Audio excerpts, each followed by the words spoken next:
Ингээд ээлжид нэгэн ан амьтантай адал явдалтай гоё түүхээ ярихад бэлэн болж байна. За өнөөдөр та бүхэндээ Эдвин гэдэг нэгэн хөөрхөн ажилсаг мундаг нөхөрсөг залуугийн тухай түүхийг маш товчхон ярьж өгье.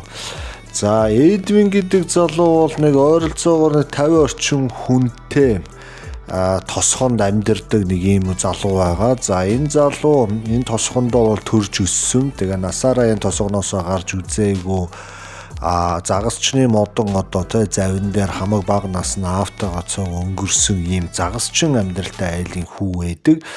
За тэгээд эднийх бол яг нэг 50 орчим хүнтэй тосгоны захад оршдог одоо тэ нэлээд том мөрний ирэг дээр өөрсдийн гэсэн загасчны байшинтай. За тэгээд хуучин ч гэсэн бас яс сайтай, мод сайтай нэг хөрхөн завтай тэрүүгээр одоо сэлвэрдэж энэ тэнд тор шидэж загас барьдаг ийм одоо хүн байгаа. За Эдвин өөрөө хар бага наснаас аавыгаа дагаж загасчлаа тэгээд явчихсан учраас загас барих тал дээр бол нэлээд мундаг. За тэгээ энэ мөрнөлөө одоо янз янзын жижиг голууд бас урсацаа хийдэг учраас энэ голуудын айс аваар өгсөж бас загасчлах энэ төр гэх бүх нарийн ширэмийг бол Эдвин маш сайн одоо суралцаж өдөө зэрэгтэй явж байгаа хүн байдаг. За тэгээд яг анх 50 орчим хүнтэй байсан тосгон Эдвинийг нэг хөөрхөн том болох үед бас 400-500 хүнтэй болсон. За энэ нь ямар учиртай ингэж их хүн үүсвэ гэхээр тухайн үед бол яг тэр тосгон яг тэр том мөрний ирэг дээр байсан учраас тэнд одоо дид бүтцийн яамнаас нь зориулаад нэг тийм усан онгоцны зогсоолыг бол байрлуулж өгсөн юм байна лээ. За тэрнээс болж одоо хүн ам одоо ачаа тэв эргэлт эдийн засаг энэ төр бүх зүйлүүд нь гинт одоо алга эргүүлсэн юм шиг хувирч одоо тэ ийм их хэмжээний хүмүүс бол бий болсон. Урд нь бол тосгоны өнгөтэй өөдтэй зүс царайтай охтууд хүүхдүүд нь бол хот бараадаа тэнд сургууль соёл хөөн гэдэг нэрээр ингээд явчихдаг. За тэгээ явсан хүүхэн шуухан бол буцаж ирдэггүй тэндээ тэгээд айлд бир ороод авгаа хүүхэд болоо тэгээд үлдчихдэг. За тэгээ Эдвин болохоор яг өсөд төрсөн энэ тосгоноосоо ер нь явахгүй аавынхаа ширийг хатаан тэгээ энэ байглаас өөр газар очиод би яаж ч амьдрах юм энэ газар одоо тэ миний бүх юм байгаа гэдэг тийм одоо зүйлийг бол ойлгочихсон байсан учраас ийш тийшээ яваагүй бол тэндээ ингээ байгаад байсан гэсэн. За ингээд тухайн үед одоо хүн амтан их бүжгэнж явах үед бол өөрийнхөө тосгоны бас тэ нилээн бас тогтой томоотой айлын охинтой бол хайр сэтгэлийн холбоотой байсан. За тэр охин бол хот хүрээ бараадаж бус тохтуудтай нийлэг үгээд явчаагүй. За тэгээ Эдвин бол өөрийнхөө учир зовлон хийлээ хайртай дуртайгаа илэрхийлэхэд бол тухайн охин бол зөвшөөрч Эдвинтэй гэрлэе гэдэг тийм саналыг бол гаргасан байдаг. За ингээд Эдвин гэдэг залуу чинь өөрийнхөө төрлөг нутгаас нутгийнхаа нэг сайхан охиныг ингээд эхнэрээ болгоод авчихсан. За нөгөө охин нь бол Эдвинд бас талтай сайн хайртай учраас бас ингээд гэрлийн зөвшөөрөөд ингээд энэ хоёр нэгэн сайхан айл амьдрал бол эхэлсэн.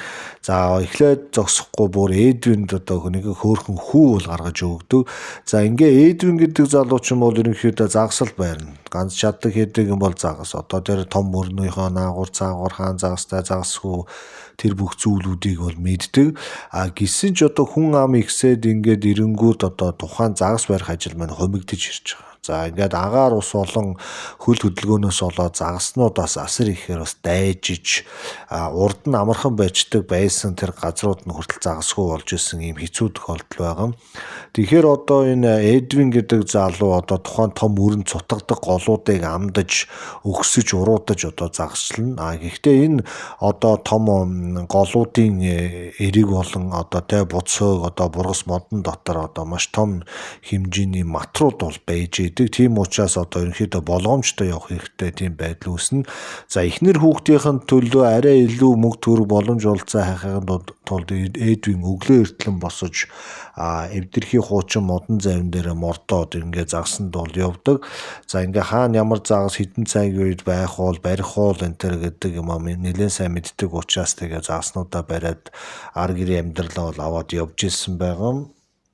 За тэгээд ээдвэн залууч яхав тэгээд голоо өгсөд нэгэн удаа явж итэл яг завныхан араас нэлээд хөөрхөн томорцсон дундаж матар бол дагаа явж байгааг бол харсан байдаг. За тэгээ хаар баг залуу наснаасаа ийм матруудтай зодоонуудаа хийж хүмүүсээс өгчээсэн тухай түүхийг сонсож өссөн учраас одоо тэгээ матарнаас айлаа гэдээ ямар зүгтэлтэй байна вэ ш одоо улаан нүрээрээ таарахаас өөр арга байхгүй. Загас магас барихтаа маш болгоомжтой байхгүй бол матарнууд завь дагах, завийг хөмрүүлэх, завь руу довтлох гэдэг янз янзын тийм арга ажиллагаанууд бол байдаг. Тэгээд ингээд яхааргүй нэг матар өөргөн дагаа явхад бол өөрлөн довтлох гэж байна гэдгийг бол Эдвин ойлгоод өөрийнхөө сэлүүрийг бариад хүлээсэн. Ойролцоогоор метр 50-тай одоо матар түүний завь руу бол ойртод ирсэн. За ингээд Эдвин толгоор нь одоо гал бутартал зохиндоо гэд хүлээгээд байж итэл матар толгоогоо уснаас гаргах үед аманд нь асар том гялгар бот одоо ингээ орооцолтчихсон. Наашаачгүй цаашаачгүй ингээд маш хэцүү байдалд байгаа нь бол анзаарэгдсэн байдаг. За тэгээд ингээ амандаа ууттай байгаа иймэрхүү ядарсан матрыг одоо тархитлахаагүй нүдээд байх шаардлага байхгүйсэн учраас Эдвин надаас тусламж гуйж ээж бас магадгүй байна. Энэ ууд савын салгаад өгчөө гэдэг бас хүн ёсныхан тэр ёс зүйн те хатгаад Эдвин бол матар руу бол заваа нэлээд хөнгөн ойртуулсан. За тэгээ матарч бол яг хуу завны хажууд ирээ зүгээр зогсчихсон. Анхудаа матрын аманд гараа шургуулж байгаа учраас Эдвин бол нэлээд сандарсан. За тэгээ метр 50-тай матар гэдэг чинь бол бас нэлээд том шүд мөд нь бол асал хүн те хараад бас нуруугаар хүүт таахаар тийм амар байдаг. За ингээ Эдвин яаж ийж байгаа юмомор хөшж байгаа тэр орооцолтсон, сунжралтсан тэр их пластикуудыг нь мулталж аваа завин дээрээ шидсэн байдаг. За ингээд харахад бол матар бол амаа нааш ааш нь хөдөлгөөд ус руугаа нэг ороод гараад Эдвин лөө нэг харчаад тэгээ усныхаа гүнлүү шумбаад алга болсон байна. За ингээ Эдвин ямар ч байсныг хөөрхөн матар аварлаа да гэж бодоо цаашаа аян замаа өргөжлүүлээ загсандаа явсан. За тэгээд хэдий матар яваад өгсөн ч гэсэн матартаа маш ойрхон байсандаа бас зүрхэн хүчтэй зохилж бас сандарч исэн.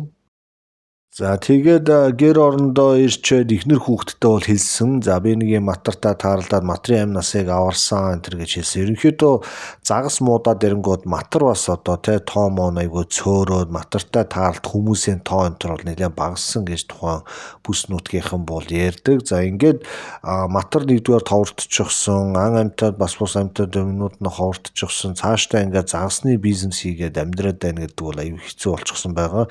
Ерөнхийдөө хүн амын сүүршлийн бүсүүд ирээд ирэхээр том супермаркетууд, бөөний төвүүд, импортын загас энэ төр маш хямдхан хүрээд ирэхээр яг ийм локал гэж яриад байдаг нутгийн одоо те жижиг загасчдын бизнес бол дампуурдаг нэг иймэрхүү одоо юм байдаг.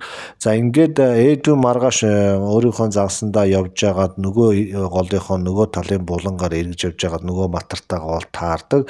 За матар хүн хоёр бол бие биенийгээ бол таньсан. За тэгээ өчигдөр цочроор гарцсан хоёр учраас бие биенээ лугаа нэг цэмцэгнээд байхгүй хөрхөн яваад очисон. За яваад очиход бол матар яг довтолсон шинжгүй энгийн хөрхөн дөлгөөхөн усны мандал дээр түүний завны хажууд ирээ шөргөөгөөд байж идэг. За Эдвин бол яг хөө тэгээд бас байрж байгаа тэрч чадахгүй ч гэсэн бас хөрхөн зайнд оруулаад харж агаад завин дээр одоо байж байгаа тийм жижиг загаснуудыг одоо барьсан загсалтаа яг нь тор мор шидэнгүүд чинь бас хөрхөн том загас гарч ирэхгүй нэг жижиг зулцхан загас мас гарч ийн тэрийг одоо буцаага хаяа идиа яач болтгоо тиймэрхүү зовлонтой байдаг. Тэгээ тэр жижигхэн загаснуудаас ганц нэгийг аваад амруун чулуудсан чинь хөрхөн идээд байна гин нөгөө матар нь. За тэнгуут нь бол яг хав дээр хоолсон маягтай болоо тэгээд үргэлжлүүлээ цаашаа явчихсан. За гэх мэтээр Эдвин матар хоёр одоо үе энэ тэнд ингэж тааралдаад бие биендээ жижиг сажиг загас энэ төр өгөлцөж авалцаад ерөнхийдөө нэлээ хөрхөн танилын нүр халуун болчихсон явж исэн. За ингэ байж байгаад нэг өдөр буцахад бол тухайн матар Эдвинийг бол дагаад явсан. За бүр дагаа зогсохгүй гэрийнхэн гадаа одоо хүрээд ирсэн байдаг. За тэгээ нөхрийнхэн замын матар дагаад хүрээд ирэхээр эхнэр нь одоо үнэхээр их айсан. За тэгээ яах вэ их хайраа утга шууг бэлдэх үү буудах уу гэдгсэн чинь Эдвин хэрэггүй энэ одоо их хөөрхөн ааштай матар байгаа би ч ямар дээр ярьжсэн ингээд надтай ингээд энэ тэн таарад ингээд явж яадаг хөргө ядарсан матар энэ гэсэн юм яриа танилцуулдаг. За ингээд эхнэр ч яах вэ айх шокносоо жоохон гараад тэднээс өөртөөгөө жижиг сажиг загсаа өгөөд ингээд байсан. За тэгээ матар ч яг тэгээ цаашаа явдаг гэсэн. Бусад загасчид тэдний энэ гаргаад байгаа үйлдэлийг хараад ер нь матар энэ төр ингэж хооллож моолж гэр орон тосгонлоо ойртуулах димидээ одоо тэ хүүхэд шуухад эхнэр хүүхэд одоо хувц сундраа угааж байгаа аж амьдрал одоо ийм байхад ингээ матар энэ төр шавуулаад ээжээс болохгүй шүү гэдэг тийм янз янзын үгийг бол хэлж ийсэн. За тэгээ ээдэн матарнаасаа болж одоо нутгийн хүмүүстэй бас толхилцоод байх нь бас хэцүү. Тийм учраас одоо матраа яаж ээж байгаа нууцаар загсанд явж явах үедээ бас тааралдаад нэг хөрхөн жижиг сажиг хоолж илүү гарсан дахианы мах одоо юуны мах байдیں۔ Тэр мэрийг матартаа үгийгээ завин дээр ачаад энэ тэргээр тааралдахаар амарлуунчулуудаад хөрхөн тижигээд байсан. Тэгээ энэ өөрөө баг байгаль дээр их одоо хамгийн анхныг гаршуулсан иршүүлж байгаа матар юм болов гэдэг тиймхүү тохиолдол болоод байгаа. Тэрнээс ш матар хүн хоёрын уулзалт бол дандаа халуун дотн байхгүй, дандаа цус асгаруулсан амнаа там цаана болсон ийм амар алаан хядаан болдог. Гэтэл Эдвин дээр болохоор яг энэ хөрхөн матар ингээ өрөөд ирсэн байдаг. За ингээд нэг 3 жил өнгөрөхөд бол Эдвин матартайгаа энэ тэн тааралдаад хооллож ундласаар гоод матраа хөрхөн том болгочихсон. Анх тааралдахад нэг метр 50-тай байсан матар чинь одоо 3 жилийн дараа харахад 3 метр урттай мундаг сайхан матар болчихсон. За тэгээд Эдвиний хүү бол хөрхөн том болчихсон учраас Эдвин хүүгээ дагуулад завин дээр ингээ гараад бас матар энэ тэрэ хооллох дагуулад энэ тэргээр ингээд явдаг тиймэрхүү байдалд бол хүрсэн байдаг. Ерөнхийдөө матрын тоо толгоо үнэхээр юм бас багасаж хоол унд нь мууцсан учраас үржил селекц нь бол нэлээд багасчихсан байсан гэсэн үг тухайн үед.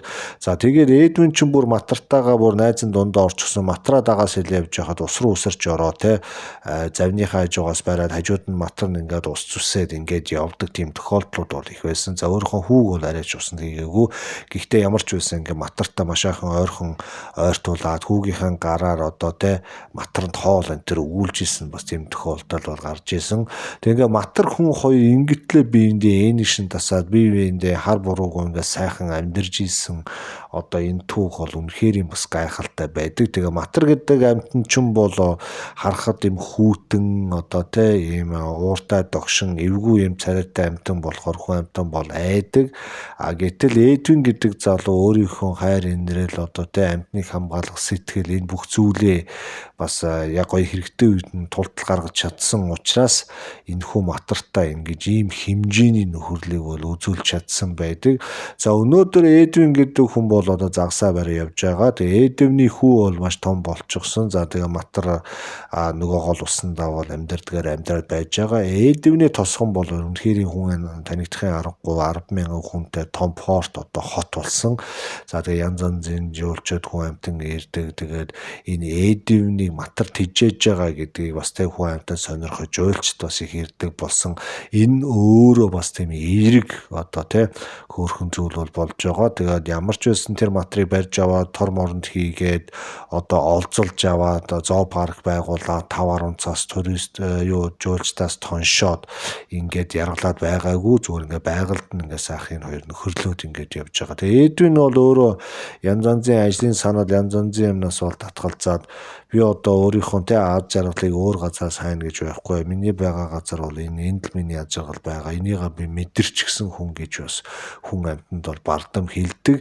Тэгээ энэ хүний түүхийг ингээд сонсохоор дуучин Тэнгэрийн одоо дуулсан миний нутаг билүү тэр дуу айгу санаанд ороод байгаа харагдаад байдаг. Тэрээс өөр нэг хийх юм хүсэхгүй зөв өөрт байгаа амьдралдаа сэтгэл нь ханчсан тэндээ гоё амар тайван ингээд амьдарч байгаа юм гоё залуугийн тухай түүхийг та бүхэнд өнөөдөр энгийн үг хэлгээр ярьж өглөө. Тэгээ та бүхэн таалагдсан бол комент хэсэгт гоё сэтгэлдлүүдэд чөлөөтэй бичээрэй. Тэр дардаг хуруу муруу байдаг юм өнөө тулт сайхан дараад яваад байгаараа.